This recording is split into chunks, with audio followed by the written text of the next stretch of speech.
Bonjour à tous et bienvenue. Aujourd'hui, on va décortiquer un métier qui fait vraiment rêver, hôtesse de l'air ou steward. Et pour ça, on est accompagné par Trajectoire, le centre d'orientation ici en Belgique qui aide les jeunes et les moins jeunes à trouver leur chemin. Alors attachez bien vos ceintures, on décolle tout de suite pour découvrir ce qui se cache vraiment derrière ce bel uniforme. On commence avec la question essentielle. Est-ce que l'idée de voyager pour le travail, d'avoir un aéroport comme bureau, est-ce que ça fait vibrer? Si la réponse est un grand oui, alors c'est un super bon début. C'est vraiment le point de départ de tout.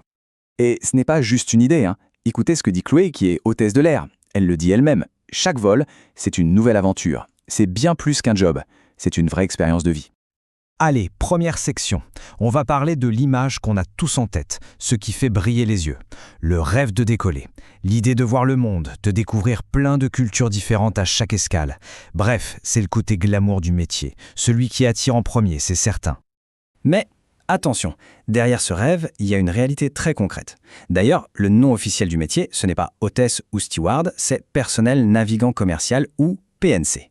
Et ce n'est pas juste un détail, parce que ça met l'accent sur les 3 missions clés, la sécurité, le service et le confort. On est donc très très loin du cliché du serveur dans le ciel. Alors justement, passons du rêve à la réalité. La réalité à bord. Une fois que les portes de l'avion sont fermées, qu'est-ce qui se passe vraiment? Eh bien, c'est une machine parfaitement organisée qui se met en route, où la responsabilité est le maître mot.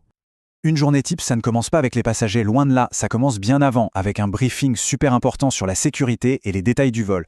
Et ensuite, tout s'enchaîne de manière très structurée, l'accueil, le service, le débarquement, et même après l'atterrissage, il y a un débriefing. C'est assez fascinant de voir cette routine hyper précise dans un environnement qui, lui, change tout le temps.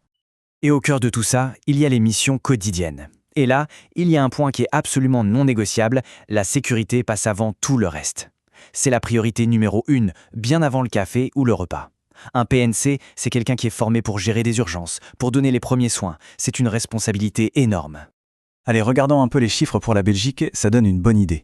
On voit que c'est un métier majoritairement féminin et que l'âge moyen se situe autour de 32 ans. Mais le chiffre le plus intéressant, je trouve, c'est le taux d'insertion, 75%.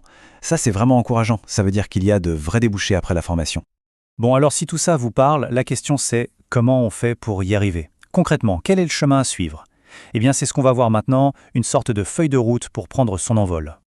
En fait, le parcours se fait en 4 grandes étapes. D'abord, il faut avoir son diplôme de fin de secondaire, le fameux CS, donc CESS. Ensuite, l'anglais, c'est indispensable, c'est la langue de l'aviation. Après ça, il faut obtenir une certification européenne spécifique, l'EASA Cabin Crew. Et la dernière étape, c'est la formation directement au sein de la compagnie qui vous embauche. Et là, il y a une super bonne nouvelle, pas besoin de se lancer dans des années et des années d'études universitaires. Et surtout, la dernière partie de la formation, la plus spécialisée, elle est payée par la compagnie aérienne elle-même. Et ça, c'est un avantage énorme. Ça lève une sacrée barrière financière. Ok, imaginons, la formation est finie, l'uniforme est enfilé. À quoi ressemble la vie de tous les jours? C'est ce qu'on explore maintenant. Parce que le vie de PNC, c'est un équilibre constant entre des avantages assez uniques et des défis qui sont bien réels. C'est vraiment un métier de contraste. D'un côté, il y a la magie. Voyager pour presque rien, découvrir des cultures incroyables, un salaire qui évolue bien, et surtout, jamais de routine. Mais de l'autre côté, il y a la réalité. Les horaires complètement décalés, la fatigue du jet lag, être loin de sa famille parfois longtemps, c'est un équilibre que chacun doit trouver pour s'épanouir. Parlons argent. Maintenant, en début de carrière, à quoi peut-on s'attendre? Eh bien, on parle d'un salaire brut par mois qui se situe entre 2 000 et 3 000 euros. Et à cette base, il faut souvent ajouter des primes, par exemple en fonction des heures de vol. Et la bonne nouvelle, c'est que ça évolue. Avec l'expérience, après environ 5 ans, on passe sur une fourchette qui va de 2 700 à 3 900 euros bruts par mois.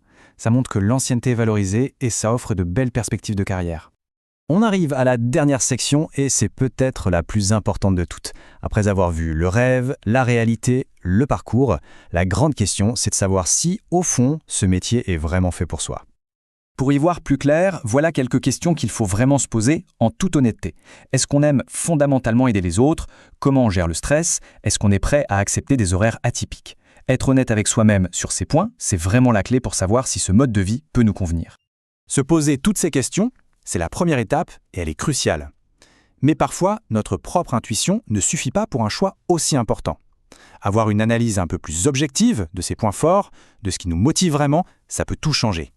Et c'est là que Trajectoire peut vraiment donner un coup de main. Pour aller plus loin, pour analyser sa compatibilité avec ce métier, ou même pour en découvrir d'autres auxquels on n'aurait pas pensé, rendez-vous sur trajectoire.be. Attention, Trajectoire, ça s'écrit avec un K. Vous y trouverez des quiz d'orientation qui sont gratuits, c'est un super outil pour valider un projet ou, qui sait, ouvrir de toutes nouvelles portes. Merci beaucoup de nous avoir suivis et on vous souhaite un excellent vol vers votre avenir professionnel.